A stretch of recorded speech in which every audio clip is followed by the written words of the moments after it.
Alright, quick pro tip here, guys and gals. If you get a printer like the GD Tech Q1, now the way that the filament system works in this is when you go to replace filament, it gives you this temperature selection. So you got 220, 250, and 300, okay?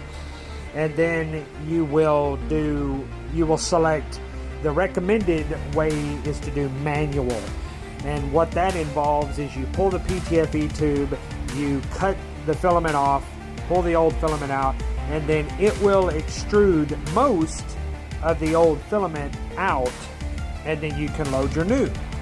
Well, remember, when you're going from things like ASA or ABS or polycarbonate or whatever that melts at 250, 270, whatever, you need to select that higher temperature when you're loading, say like PLA or whatever, PETG or something like that, because there's still a small amount of the old filament left in the nozzle when you go to load the new. And if you select the temperature for the filament that you're loading, the remaining filament in the nozzle is going to be too low a temperature to push out, and you'll get a clog.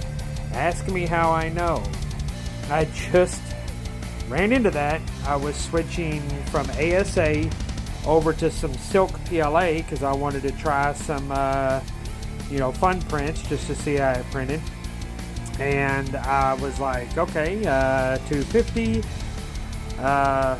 snipped it off, and then it extruded most of the old filament in there out, and then it said, I said load new filament, and it asks, well, what temperature? And I said, well, I'm loading PLA, so I'm going to push 220. I did that, went to feed the filament, and then I hear as the extruder gears are skipping because the temperature of the nozzle was set for PLA and not ASA. So it was set at 220, not 250 that you need to melt the ASA.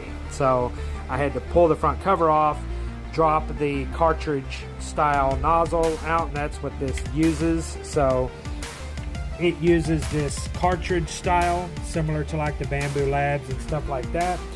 So I had to undo that, and I pulled that down a little bit, and then I used my side cutters to pull the remaining filament out of the nozzle. Thankfully it was still warm enough that I was able to pull out the little, about that much filament in the nozzle, and then I got it clear and was able to load my PLA. So there you go, things to learn with new printers. Thank you.